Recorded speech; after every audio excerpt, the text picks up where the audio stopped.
Do we use a steam canner or don't we? Stay tuned and find out.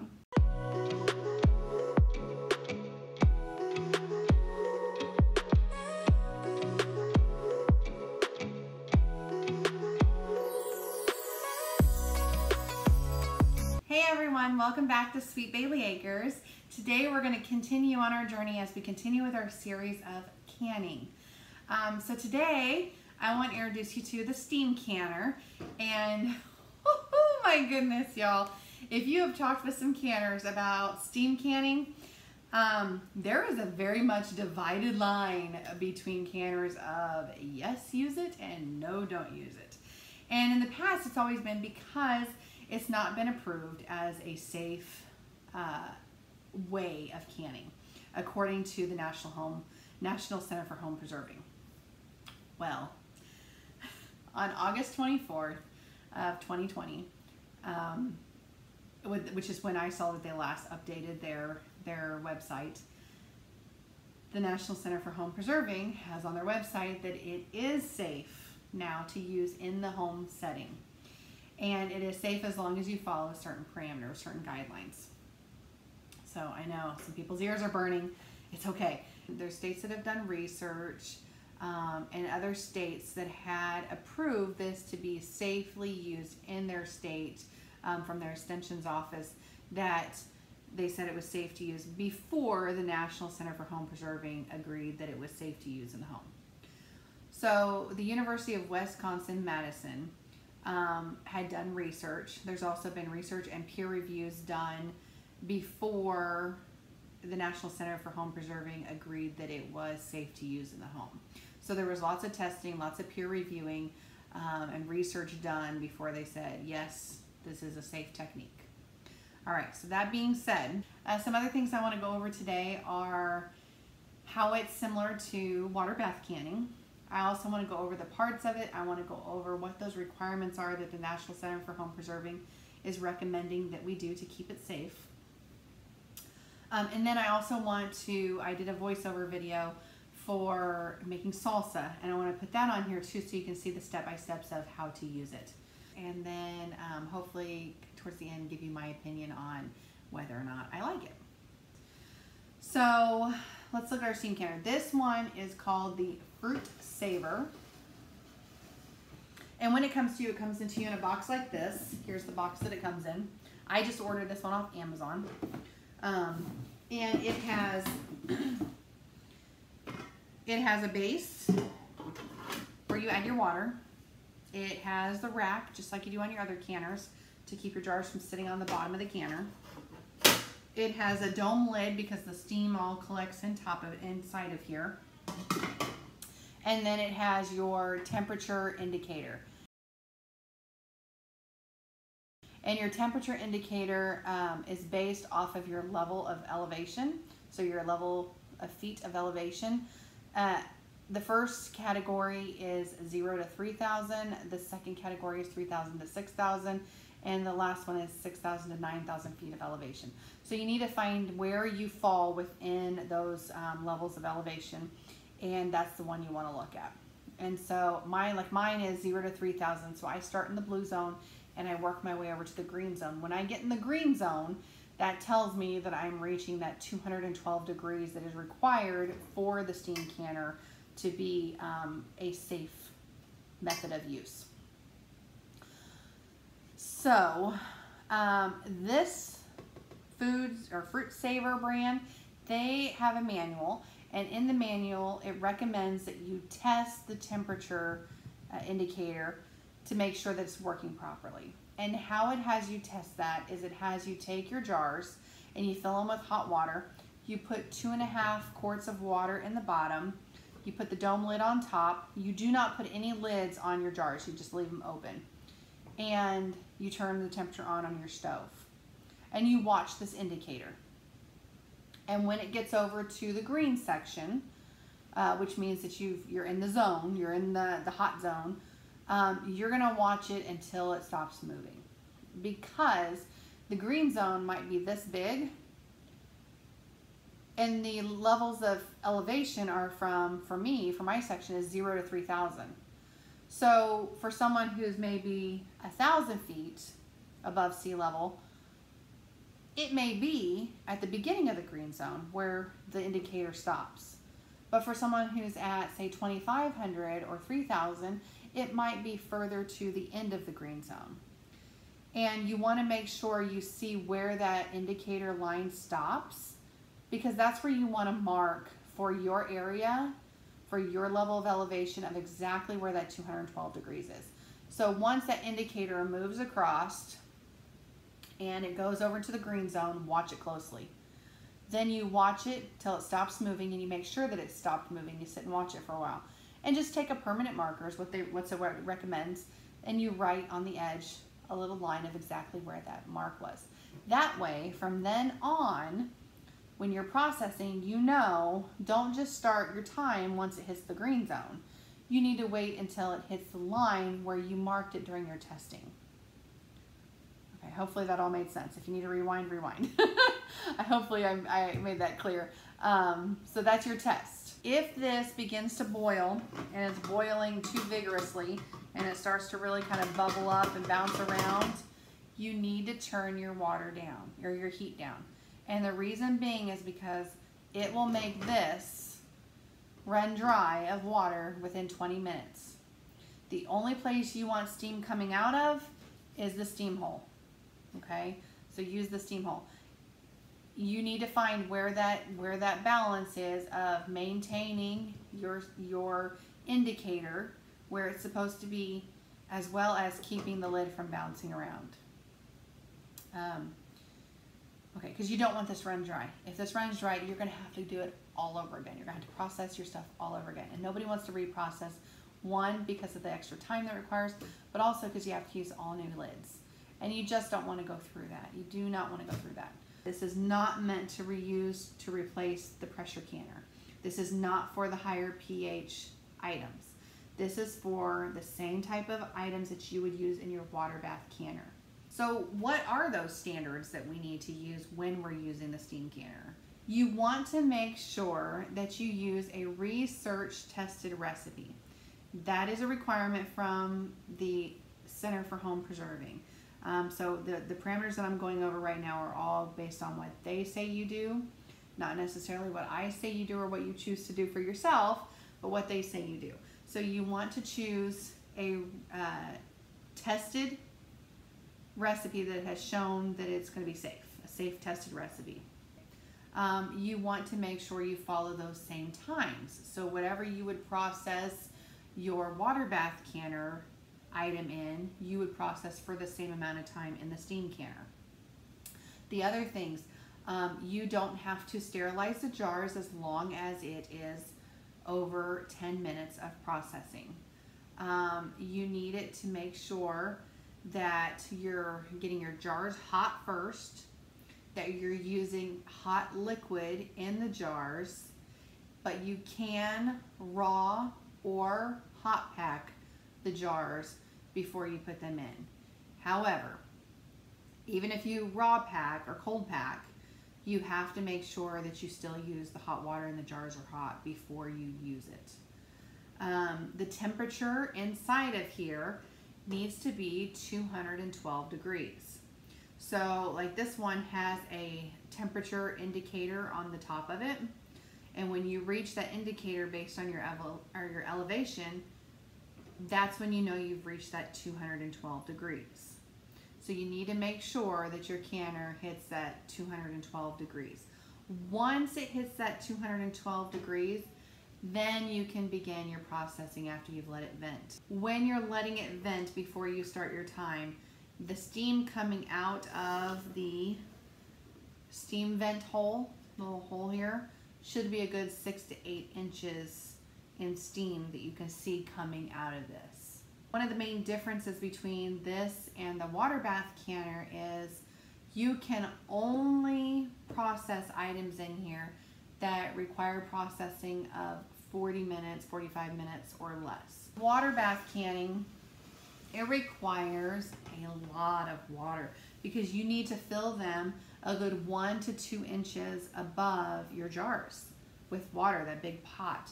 Where this only requires 2.5 quarts.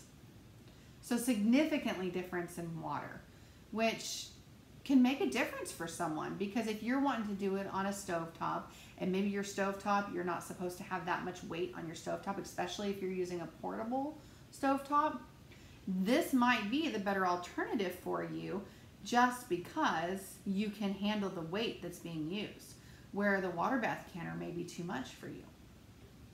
Okay, and you save on energy. It heats up a lot quicker. You save on water, and you save on time.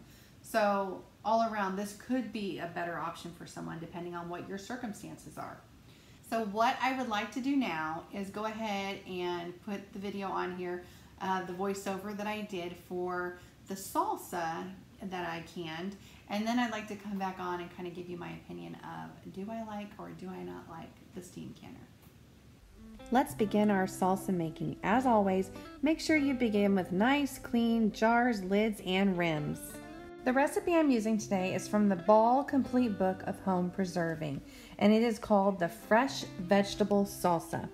For this salsa, you're going to need 7 cups of cored and peeled tomatoes.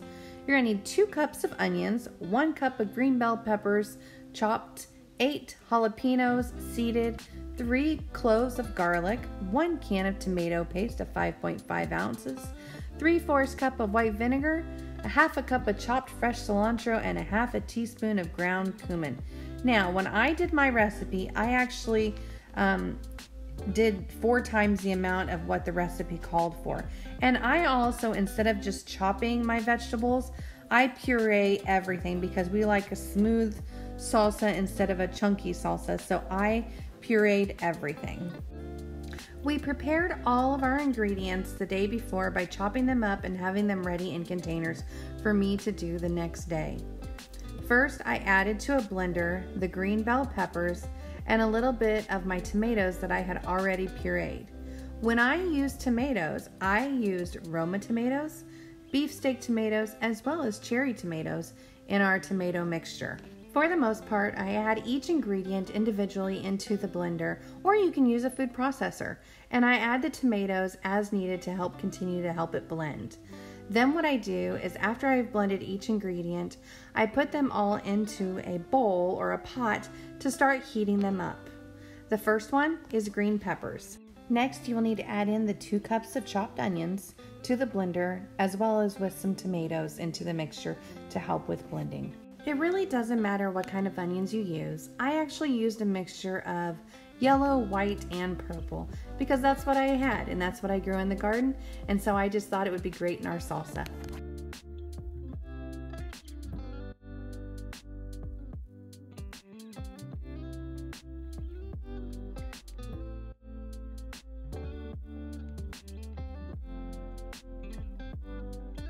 Now I'm adding in some more of my blended tomatoes.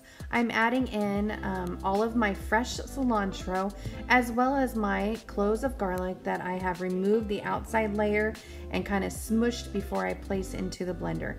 And then I will blend it all up and puree it and add it to the bowl.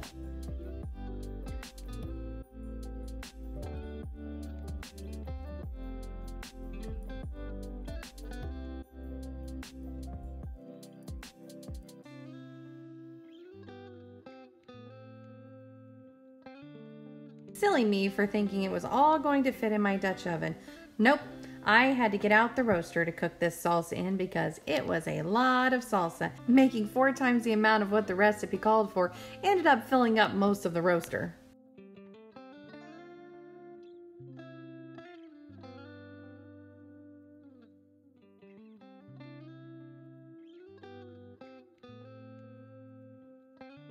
It's now time to add in our remaining ingredients. We're going to go ahead and add in the white vinegar. The reason why we're adding the vinegar is because tomatoes, as well as adding peppers together, can sometimes skew the pH level. And since we're not going to be pressure canning this, we want to make sure that it's acidic enough that we can use it in a water bath or the steam canner. So we're adding in the vinegar.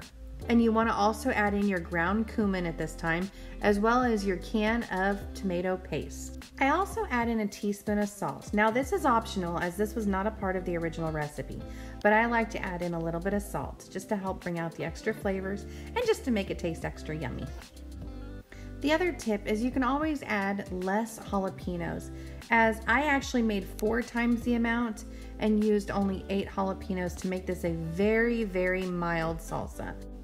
Another way to make your salsa hotter is to use the seeds. Another tip is some people remove the tomato seeds before they do the canning, as they actually lift it and will strain it. I just let it all go through together, as really honestly we don't even notice that the tomato seeds are in there. Let's move on to preparing our steam canner. You're going to want to add 2.5 quarts of water to the bottom of the steam canner. Then you're going to want to place the rack in the bottom of the steam canner.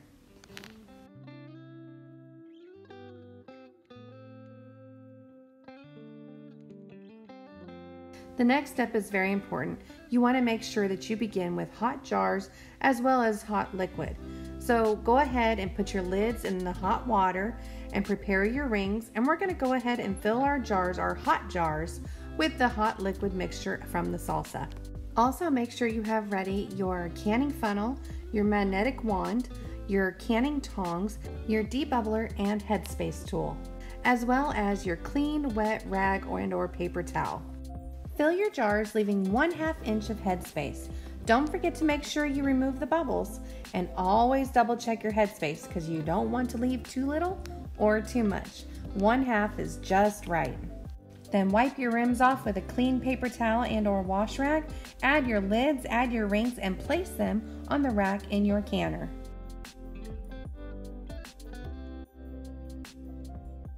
Now let's take a closer look of how that went again.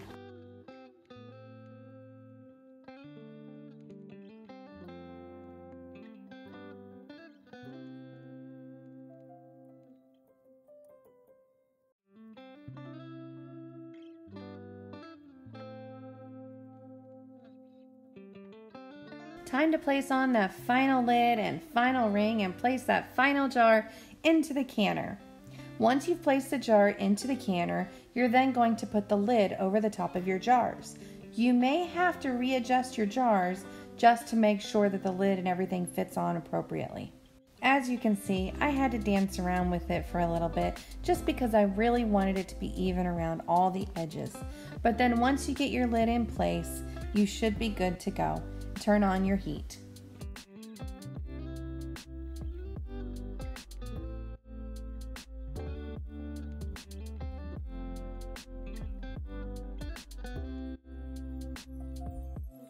Now you want to keep a close eye on your canner. You want to look for a few things. You want to keep your eye on the temperature indicator to see if it is in your green zone and when it's going to stop.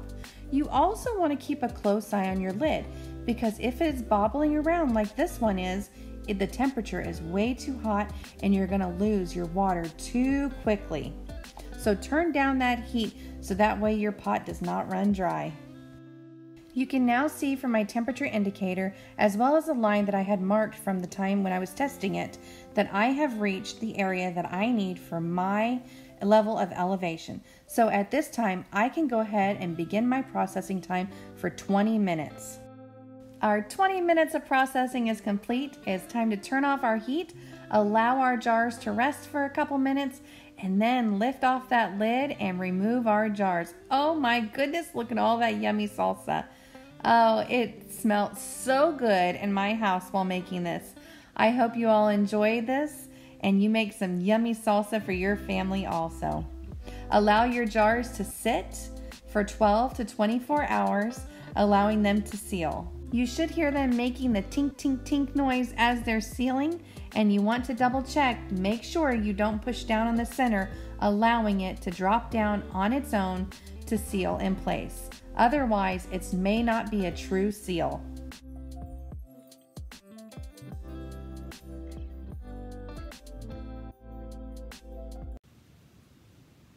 Welcome back. Okay, so you've seen the process of how to do the steam canner, and you saw that you got a recipe for your salsa, and let me tell you, that salsa was super yummy.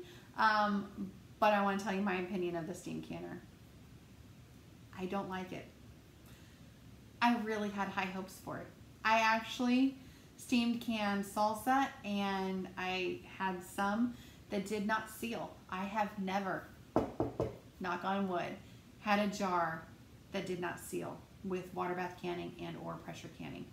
And I have done a lot of canning, and I've never had a jar not seal until I used the steam canner. And that disappointed me. So I did one batch, and everything came out okay. I'm pretty sure. I think one maybe didn't seal. Then I did the second batch, and 2 of them didn't seal. So I had 3 jars that didn't seal. So then what I did is I went back, because I did it, you know, within the time frame of where you can reprocess the items in the jar, and I put all new lids on. I went through the whole process again and tried to reseal them. 2 of them still did not seal. So I thought, okay, you know, maybe it's just a first time fluke. Then I did some peaches. And I had the same problem, y'all. There were ones that just did not seal. So out of the ones I did, there were a few that just did not seal.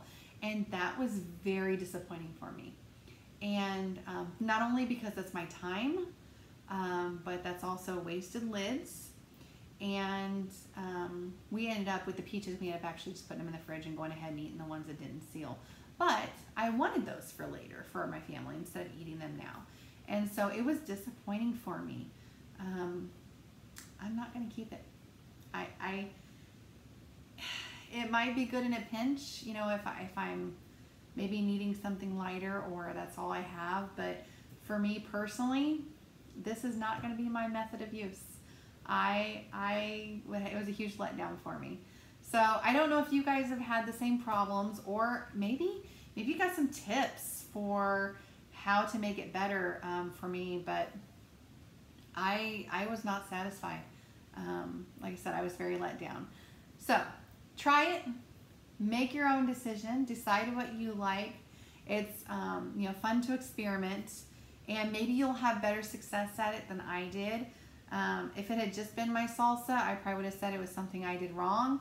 But since it was the salsa as well as the peaches, I'm thinking it's the canner. Anyway, thanks for tuning in today. If you like this video, I ask that you please just share it with all your friends on your social media. Subscribe if you haven't subscribed already. It's the best way for you to get our videos quickly. And from Sweet Bailey Acres, have a blessed day.